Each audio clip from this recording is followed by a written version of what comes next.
dikasihi tuan-tuan imam, tuan-tuan Bilal, tuan-tuan Siak, nazim masjid, ahli jawatan kuasa masjid, para asatizah, para alim ulama, tuan-tuan guru, hadirin hadirat muslimin muslimat yang dikasihi Allah sekalian. Alhamdulillah, syukur kita pada Allah Subhanahu wa taala dengan limpah kurnia waktu yang Allah berikan kepada kita dapat kita sama-sama hadir pada malam ni untuk solat maghrib berjemaah.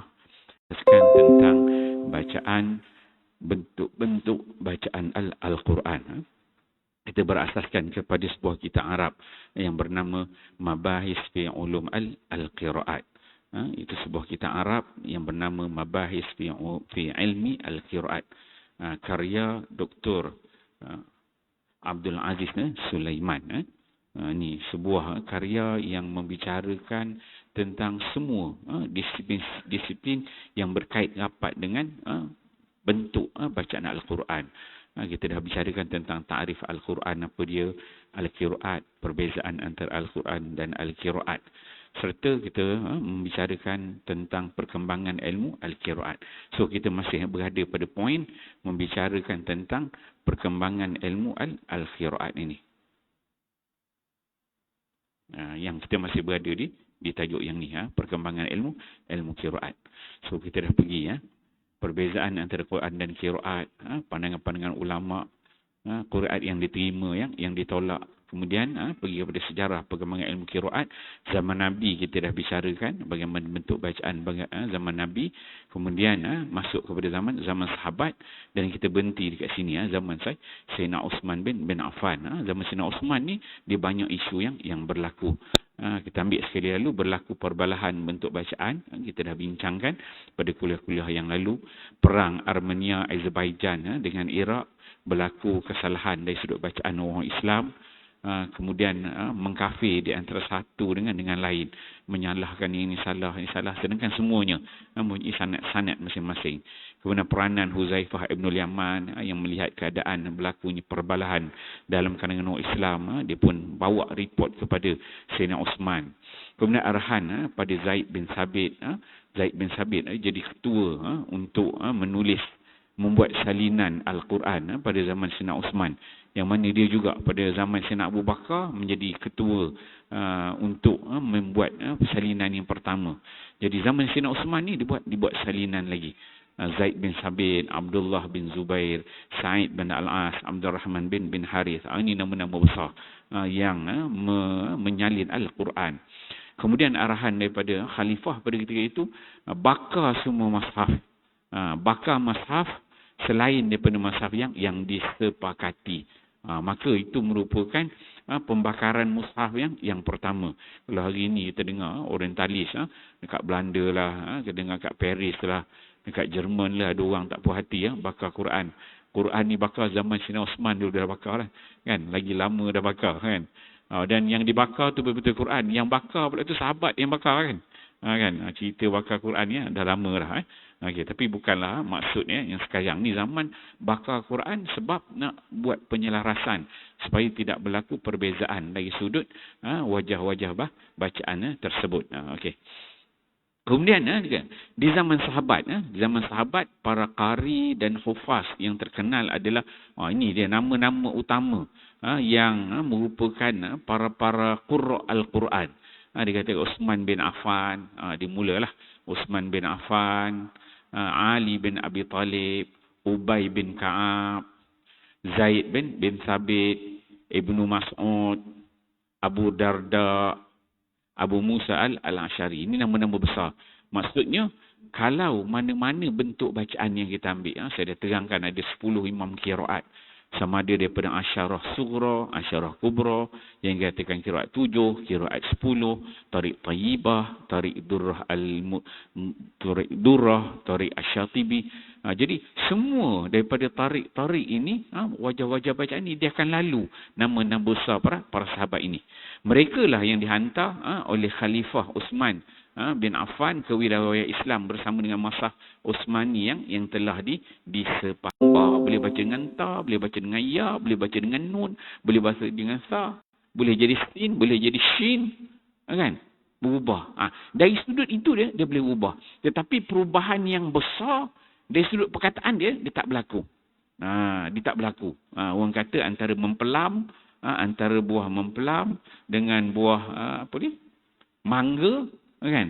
Mempelam dia tak jadi. Satu tempat tu tulis mempelam, satu tempat tu dia tulis mangga, tak. Maksudnya selaraskan dengan lahjah mangga je semua. Mudah nak faham gitu. Jadi dia ambil lahjah Quraisy gitu. Cuma cara sebut mangga tu mungkin dia sebut mangga, ada sebut mangga. Lagu kan? Ada sebut mangga. Dia ada slang pula mangga kan. Tapi tetap dia gunakan mangga kan. Dia tak ada dah perkataan mempelam tu dia buang. Kan? Gitu. Itu zaman Sayyidina Osman. Benda itu, benda besar. Jadi yang bergaduh tu sebab mangga dengan mempelam aja. Kan? Isu antara dua je. Tapi walaupun satu mangga, dia masih adalah lahjat. Kan? Lahjah tu masih ada. Ada yang mangga kan. Mingga kan. Itu dia boleh berlaku dengan slang yang berbeza. Okay. So mereka lah yang dihantar oleh Khalifah Osman ke wilayah-wilayah Islam bersama dengan Mushaf Utsmani yang telah disediakan. Dia tu. Hasil daripada didikan para qari pada zaman sahabat ini, maka mereka telah muncul pakar-pakar qiraat generasi tabi'in dan sesudahnya. Jadi zaman sahabat ni dia jadi tok guru paling besar lah bila hantar dekat bandar-bandar Islam ni. Hasil daripada didikan ini maka lahir baru imam-imam qiraat ini, dia bukan berada pada level sahabat. Pada sahabat ni tak ada. Sahabat ni dia tukang bawa daripada Nabi. Tukang bawa daripada Nabi, bawa. Yang elaborate dia lagi, tok guru besar dia adalah golongan tabi'in dengan tabi'in. Serupa macam imam-imam mazhab kan. Kita baca mazhab Syafi'i ke, mazhab Maliki ke, Hanafi ke, Hambali ke. Kenapa tak sahabat ni jadi mazhab? Tak ada kan? Sahabat ni tak ada. Dia dah lepas ke tu. Tabi'in baru. Perkembangan disiplinnya begitu. So, dalam fiqahnya begitu, dalam akidah pun begitu, dalam ilmu qiraat pun begitu. Dia tak duduk pada level sahabat. Maksudnya, ulama-ulama kemudian yang 400, 500 hijrah tu susun begitu kerangkanya. Okey. Maka dia kata perutusan seorang mukri. Mukri ini tu kan tukang baca lah, yang gerti tentang ilmu bacaan Quran. Perutusan seorang mukri mengiringi setiap mushaf yang dihantar ke pelosok wilayah Islam yang masyhur oleh Sayyidina Osman, seperti perutusan yang dilakukan oleh beliau pada sekitar 30 hijrah. Dia kata Abdullah bin Sa'ib al-Makhzumi ke Mekah. Ni dia punya sahabat-sahabat besar yang dihantar.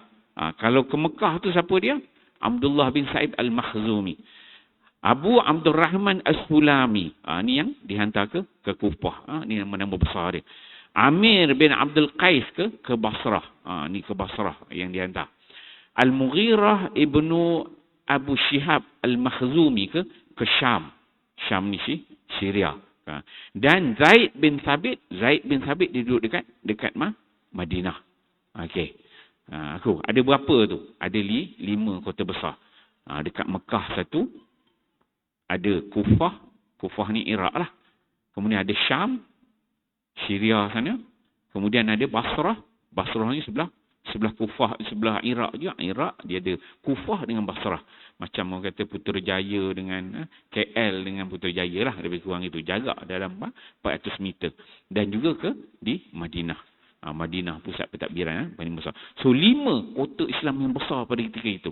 So masa-masa disaling itu dan ulama-ulama pada itu semua tertumpu kepada 5 kota besar. Masahif tersebut telah ditulis bertepatan dengan apa yang terdapat pada pembentangan terakhir Al-Quran oleh baginda sallallahu alaihi wasallam di hadapan gurunya Jibril alaihi salam. Jadi yang disalin pada zaman Sayyidina Osman itu adalah bertepatan dengan pembentangan terakhir. Kita garis bawahkan buatan pembentangan terakhir. Kalau Arab disebut al-ardu al-akhirah. Pembentangan terakhir. Apa dia pembentangan terakhir ni? Apa dia? Pembentangan terakhir adalah ketika mana tahun kewafatan Nabi sallallahu alaihi wasallam. Ramadan yang akhir sebelum Nabi wafat tu, Nabi khatam 2 kali dengan Jibril alaihi salam. So itu disebut pembentangan terakhir. Jadi apa pada ketika itu Nabi dibaca dengan Jibril, bukan sekat Nabi baca dengan Jibril, tetapi para sahabat ada pada ketika itu. Ada beberapa orang sahabat. Di antaranya ialah Zaid bin Sabit. Sebab itu Zaid bin Sabit dipilih sebagai ketua untuk menyalin mushaf. Sebab Zaid bin Sabit ni dia berada bersama dengan Nabi ketika mana Nabi baca dengan Jibril AS. Tuan-tuan cuba bayanglah. Bukan baca dengan orang, baca dengan Jibril. Tuan-tuan cuba bayangkan duduk sini ada imam baca dengan malaikat Jibril. Oish, lain macam kan? Kan? Rasa dia lain macam baca dengan malaikat. Kan? Maksudnya Nabi dia baca dengan malaikat. Sahabat ni biasa. Sahabat ni dia biasa kan bila malaikat datang bawa wahyu, dia biasa. Kita tak biasalah, zaman kita ni tak ada Nabi kan. Maksudnya sahabat ni biasa dengar Nabi dia baca dengan para malaikat. Dan al-ardu al-akhirah itu, pembentangan yang dibaca yang terakhir itu, itulah yang ada dalam simpanan memori Zaid bin Sabit. Jadi dia berkata, walaupun lahjah itu banyak, bukan lahjah Quraisy dengan lahjah bahasa yang lain, tetapi yang diambil adalah bertepatan dengan pembentangan yang terakhir. So ulama sebut sedemikian. Okey.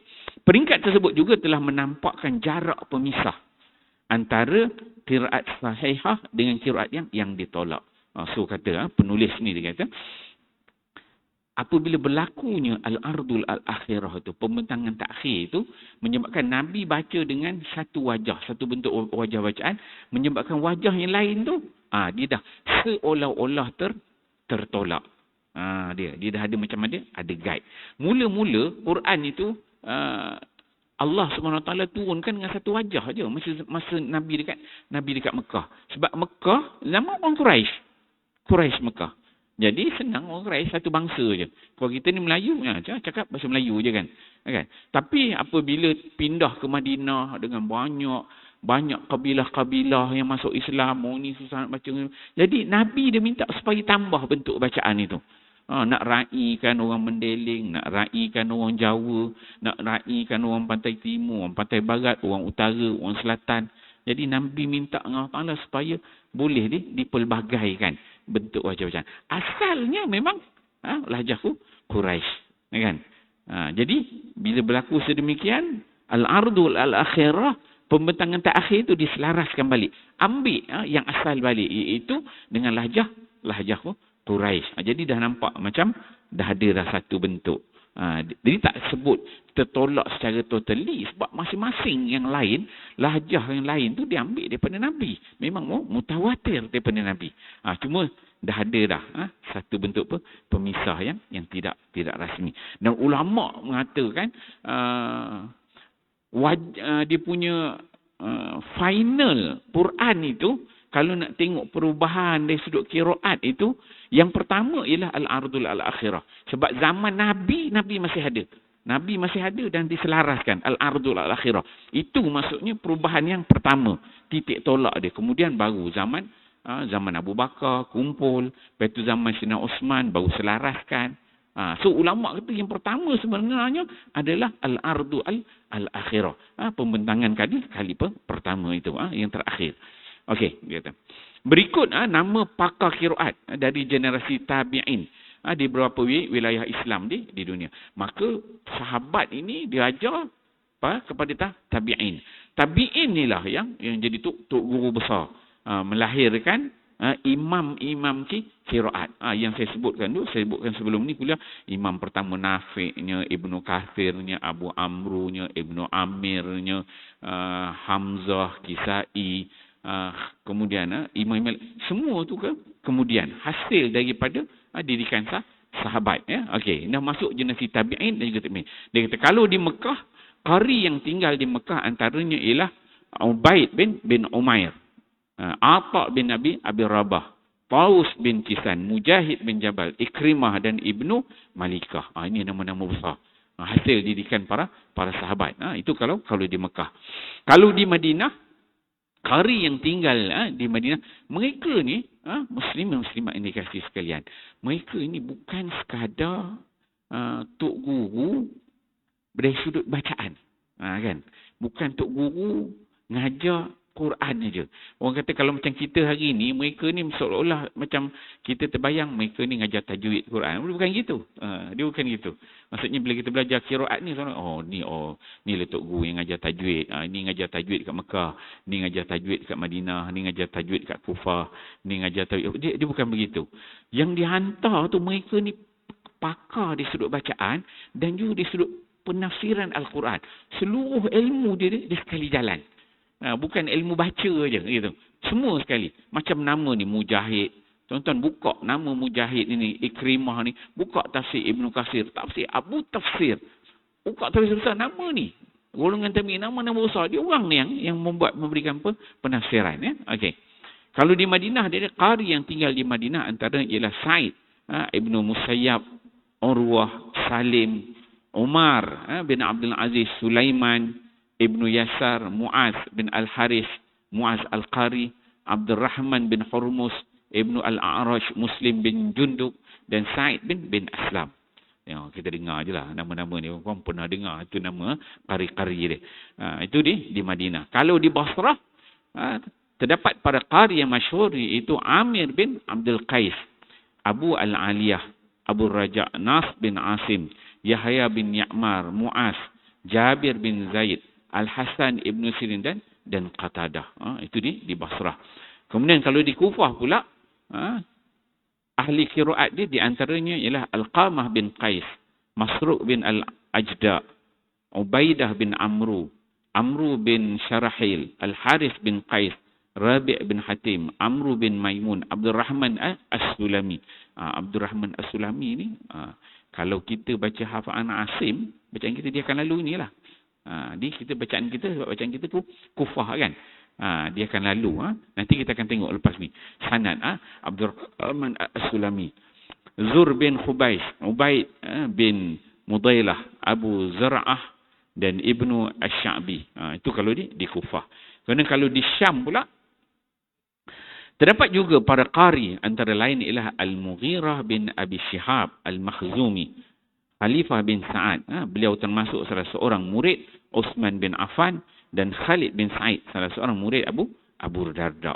Ini. So, setiap kota-kota ni, Mekah, Madinah, Basrah, Kufah dan juga Syam. Ni, dia tak lari tempat lain. Dia tak ada bacaan daripada Yaman. Yaman dia macam tak appeal sangat.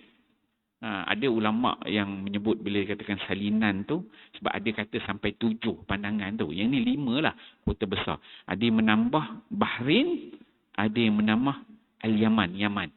Kan? Tapi dia macam dari sudut pensejarahan, dia tak nampak sangat. Ni kota besar yang 5. Kalau macam sebelah Yaman ni, mereka ada qaf itu dia jadi ga kan. Mustaqim. Ihdinas siratal mustaqim. Kita qaf kan. Dia mustaqim jadi ga qim. Wajah tu dia tak ada. Maksudnya kalau kita buka kitab-kitab ummahat, kitab besar dan ilmu qiraat, dan ilmu qiraat ni dia bukan setakat kitab tu, tapi maksudnya dari sudut periwayatan sanad itu. Sebab dia bacaan. Dia bukan tulisan. Dia Quran ni bacaan. Jadi bacaan itu mustaqim dengan qaf, mustaqim, ga tak ada. Tak tengok dalam sanad-sanad yang sahih mutawatir tak ada wajah itu. Sama ada kita buka dekat Asy-Syatibinya, kita buka daripada Durahnya, buka pada Tayyibahnya, sanad-sanad Quran tak ada. Melainkan ada ulama katakan itu merupakan bahasa kampung. Ada kata masyhur indahum. Maksudnya lahjah tu dia masyhur dalam kalangan mereka. Macam kita lah sini bila orang belajar Quran, setengah orang Jawa kita dia baca ijacul cilatil ardu cilca kan. Dia punya slang dia tu kan. Slang dia tu kan. Jadi dia masyhur dalam kalangan mereka. Kan. Jadi dia kalau yang tu tak ada walaupun sebelah Yaman sana kita tengok. Serupa macam Mesir. Mesir macam jim. Mesir ni masyhur. Sampai sekarang orang belajar dekat Mesir. Saya pun belajar kat sana ambil bahagian takhasus qiraat. Kalau Mesir jim tu macam Jamal kan. Jamal. Dia tak jadi jim, dia jadi ga. Kalau sana qaf jadi ga orang Yaman. Yaman, Saudi, qaf jadi ga. Kalau Mesir jim, huruf jim dia jadi ga. Jamil jadi gamil. Gamil kan. Jadi ga. Itu je. Tapi orang biasa, kalau orang kampung mungkin ada berlaku kesilapan. Tapi kalau para qurra mungkin dia tak baca macam tu. Mereka menjaga bentuk-bentuk bacaan itu. Okey. So 5 kota-kota besar itulah dia ahli-ahli qiraat yang lahir daripada kalangan tabi'in. Kemudian dia lahir lagi hasil daripada dirikan tabi'in ini. Hasil daripada dirikan dinasti tabi'in ini, maka semakin ramai yang cenderung dan berminat tentang ilmu qiraat. Ramai di antara mereka yang menumpukan perhatian terhadap ilmu qiraat sehingga di beberapa kota besar terhadap pakar-pakar, lahirnya pakar-pakar qiraat dari generasi tabi'in ini. Maka generasi tabi'in ni baru dia jadi imam qiraat yang besar. Okey, kalau di Mekah dia lahirnya imam Ibnu Katsir. Imam Ibnu Katsir ni imam yang kedua. Okay. Yang pertama imam Nafi', yang kedua imam Ibnu Katsir orang Mekah. Ini dia dah masuk geng tabi'in. Mereka ni ada setengah ni tabi'in dan kebanyakannya adalah tabi'in. Dari sudut sanadnya mereka ini ambil daripada tabi'in. Sudutnya. Yang menjadi salah seorang imam qiraat, Hamid bin Qais al-A'rash dan Muhammad bin Muhaisin. Itu nama yang lain. Itu kalau di Mekah. Kemudian kalau di Madinah pula terdapat nama-nama seperti Abu Ja'far Yazid. Ini imam qiraat yang keberapa? Ini imam qiraat yang ke-8. Abu Ja'far.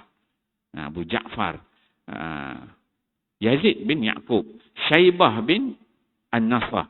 Nafi'. Nafi' ini imam qiraat yang ke-mana? Ini imam qiraat yang pertama. Ini semua geng-geng tabi'in berulahi disusun sebagai imam qiraat. Nafi' bin Nu'aim, salah seorang imam qiraat. Itu di Madinah. Kemudian di Kufah, nama-nama yang termasyhur adalah Yahya bin Wathab, Asim bin Abi Najud. Ini imam kita lah. Dan bacaan kita, riwayat kita, ini imam Asim. Imam Asim imam yang kelima. Diikut susunan lah. Susunan tu imam yang kelima. Kemudian Hamzah ni imam qiraat yang ke-6. Dan Kisai imam qiraat yang ke-7. Nafi', Ibnu Katsir, Abu Amru, Ibnu Amir, Asim, Hamzah dan Kisai. 3 orang yang terakhir.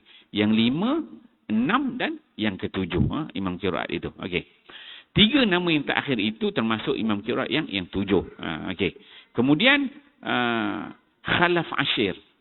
Khalaf Ashir ni imam qiraat yang ke-10.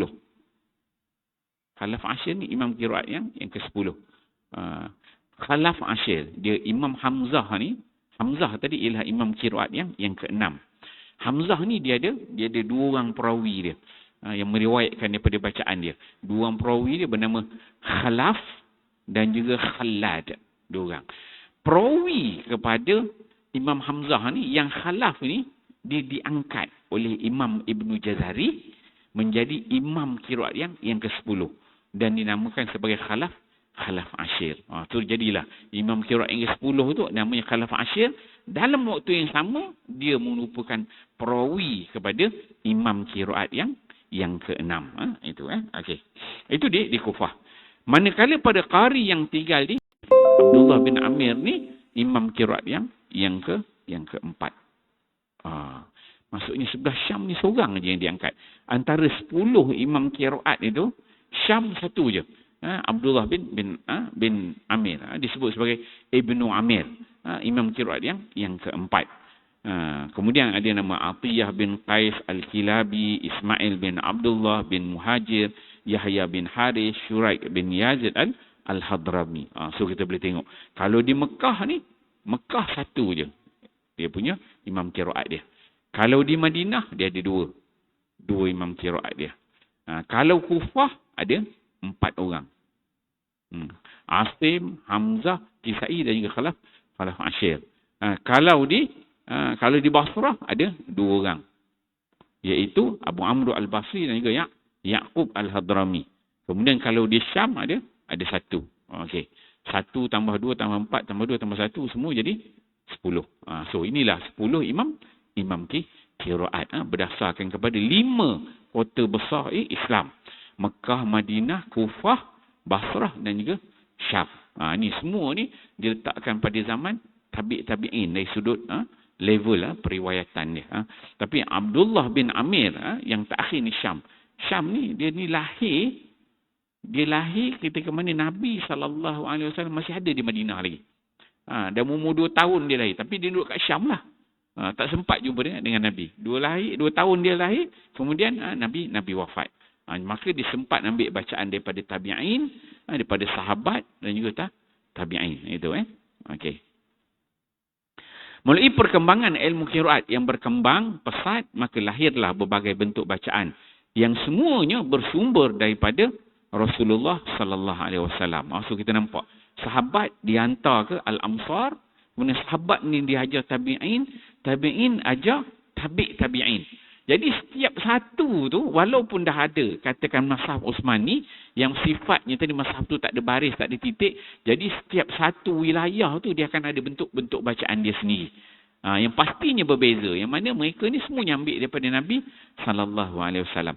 Yang mana bentuk bacaannya itu satu memang diambil daripada Nabi. Dalam waktu yang sama dia pergi ke tempat-tempat yang dia mengajar tu, dia meraihkan juga lahajah tempat tersebut. Ada elemen meraihkan dari sudut bunyi itu, tapi maksudnya sifatnya mutawatir, bukan berubah gitu. Hal ini kerana pemahaman mereka yang berbeza dalam memahami maksud Rasulullah sallallahu alaihi wasallam yang menyatakan bahawa Al-Quran itu diturunkan dalam 7 huruf. Ni isu yang mengatakan unzilal Quran ala sabati ahruf, sabda Nabi.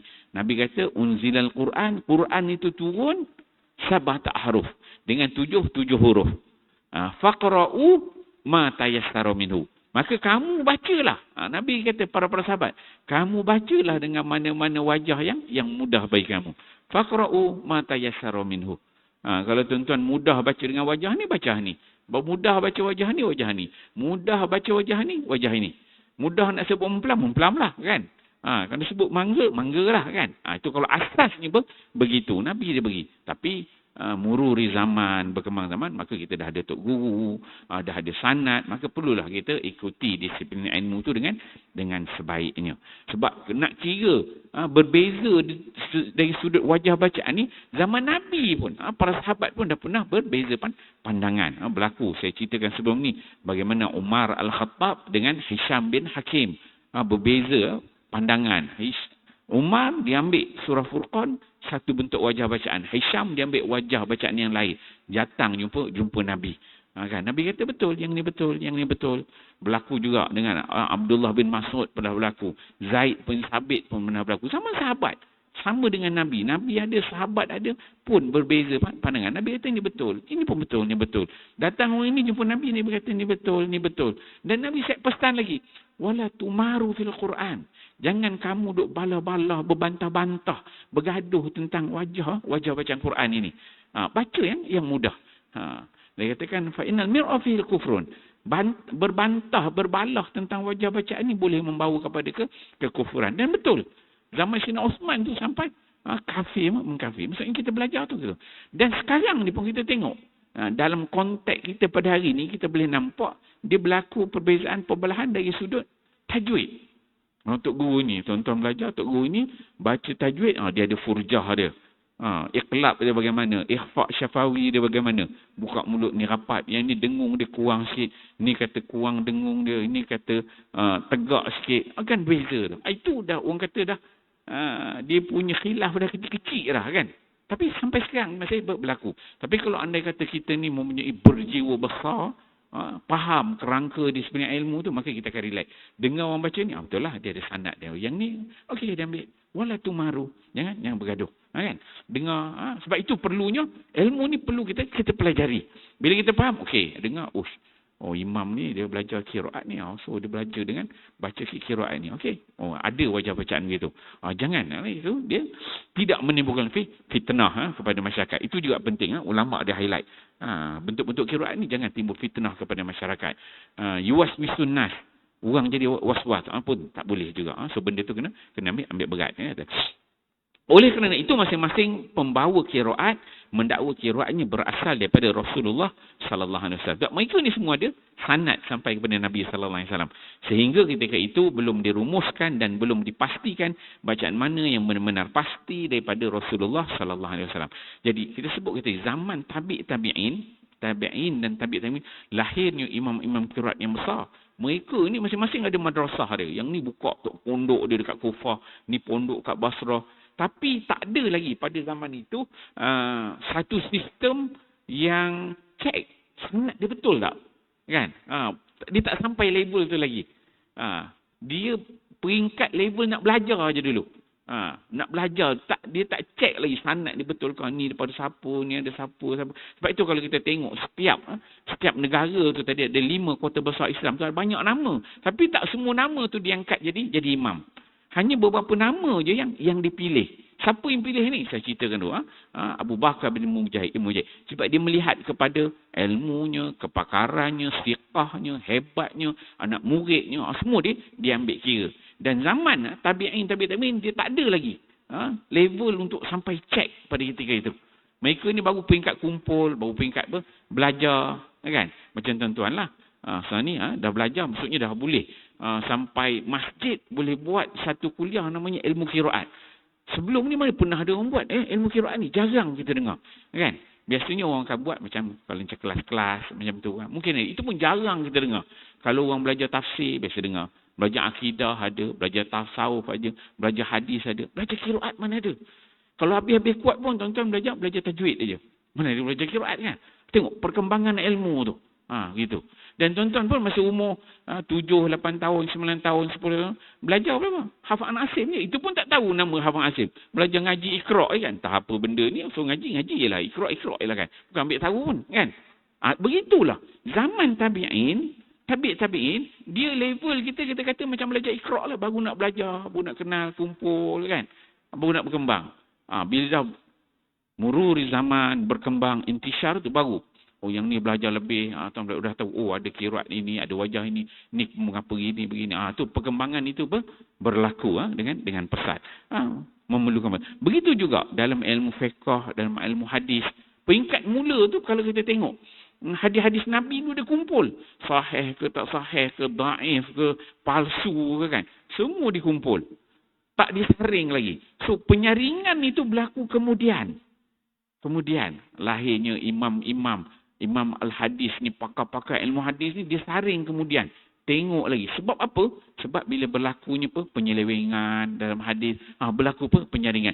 Begitu juga dalam ilmu qiraat, ilmu bacaan Quran ni berlaku penyelewengan. Ada orang yang bukan kepakaran di bidang bacaan, dia pakar bidang nahwu, saraf, dia duk jadi tok guru juga. Ngajar juga bidang bacaan Quran ni. Maka tu dia dah berlaku penyelewengan. Ada cipta wajah bacaan sendiri, tak ada pada masa. Maka ulama kemudian 300, 400, 500 hijrah tu buatkan garis panduan bagaimana nak memastikan bacaan ni mutawatir, kan? Kalau zaman tabi'in semua tu dikira mutawatir aja. So kemudian ni baru nilai yang ni mutawatir, yang ni syazah selepas zaman mereka. Sebab itu kita akan jumpa ada kalangan ulama ni dia pakar ilmu hadis. Hebat ilmu hadis. Tapi dia ni bila baca Quran, wajah riwayat dia syazah. Orang tak terima dia baca Quran. Ada macam bacaan kita Haf'an Asim. Haf'an Asim ni dari sudut bacaan memang kita ambil mutawatir. Dia pakar bidang bacaan. Dan kita baca. Keseluruhan, kebanyakan 80% muka bumi ni baca Haf'an Asim. Tapi dari sudut hadis dia ditolak. Disebutkan Haf'an Asim, kan? Yang kita baca hari-hari ni, dia tu seorang tok guru, kalau hadis dia riwayat, dia tu su'ul hifzi, dia kata. Buruk hafalan dia, kan? Quran jangan. Quran memang bidang dia, kepakaran dia. Tapi hadis, ulama hadis nilai, ulama jarah wa ta'dil kata su'ul hifzi. Dia sudut hadis dia tak kemas. Jatuh itulah, ni tak kenalah, riwayat itu. Sebab bukan bidang kepakaran dia. Bidang dia, bidang qiraat. Qiraat, no comment. So, ulama semua tu terima. So, ini berlaku. Setiap disiplin ilmu begitu. Ada pakar hadis, pakar Quran. Ada hadis diterima, Quran tak terima. Quran terima, hadis tak terima dan sebaliknya. Okey. Okey. Kemudian dikatakan ilmu qiraat semakin maju sejajar dengan ilmu-ilmu lain disebabkan perkembangan dunia pada umumnya dan dunia Islam khususnya. Dia makin berkembang. Ilmu-ilmu yang dahulunya dia warisi secara mulut ke mulut. Pada peringkat mula tu dia dibaca dalam bentuk mulut ke mulut. Syafawi lah. Ambil sanad seorang satu ni ambil. Sudah mula dibukukan untuk menjadi kajian bagi generasi yang seterusnya. Pada peringkat mula tu ambil bacaan mulut ke mulut. Syafawi. Tak ada lagi dalam bentuk zaman tu, tak ada lagi cetak ni semua. Kalau ada pun manuskrip lah, makhtutat. Yang mana makhtutat tu tak ada baris, tak ada titik. Ayat Quran. maka barulah mula disiplin ilmu itu ditadwin, disalin satu-satu. Ni bentuk bacaan orang Kufah bagaimana, sini baca gini, orang Syam baca gini. Itu baru berkembang. Begitu juga ilmu qiraat sudah mula ditulis dan dibukukan. Sejarah mencatatkan Abu Ubaid Al-Qasim bin Salam, Abu Khatim As-Sijistani, Abu Ja'far At-Tabari dan Ismail Al-Qadi termasuk di antara para ulama qiraat yang mula-mula merintis pembukuan ilmu qiraat Al-Quran. Kita bagi lawan untuk azan.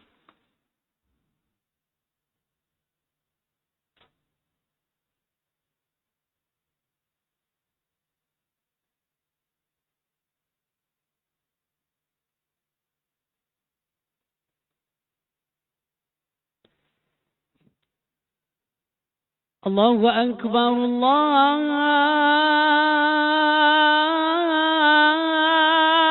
Akbar, Allahu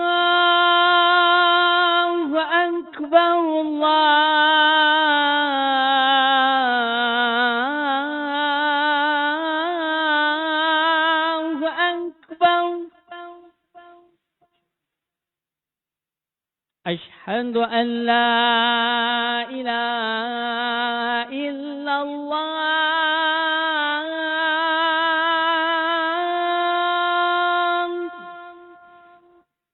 أشهد أن لا إله إلا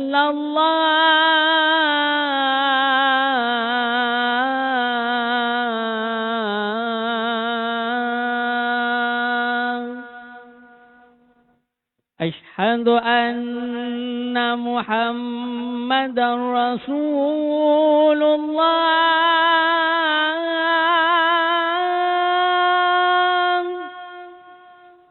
أشهد أن محمدا رسول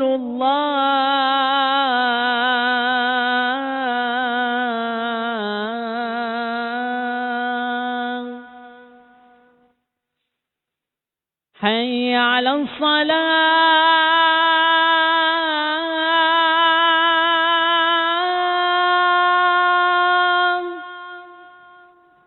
حي على الصلاة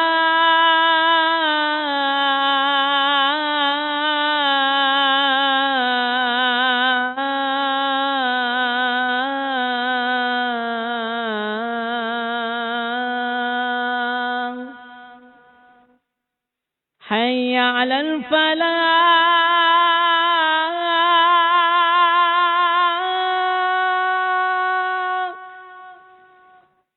حي على الفلاح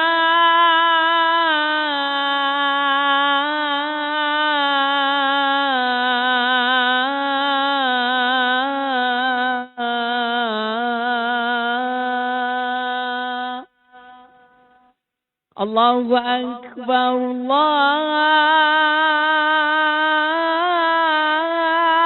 الله أكبر لا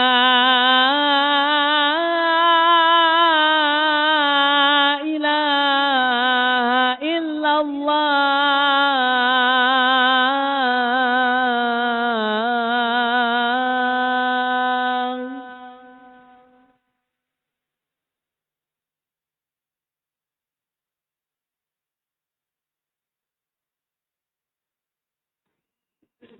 Muslimin muslimat hadirin hadirat yang kasih sekalian, kita habiskan muka surat ni. Slide ni dia kata. Begitu juga ilmu qiraat sudah mula ditulis dan dibukukan. So dia dah mula daripada zaman tabi'in, tabi'in dia mula kepada pembukuan, tadwin. Mula dibukukan. Bacaan itu, disiplin ilmu bacaan tu dibukukan.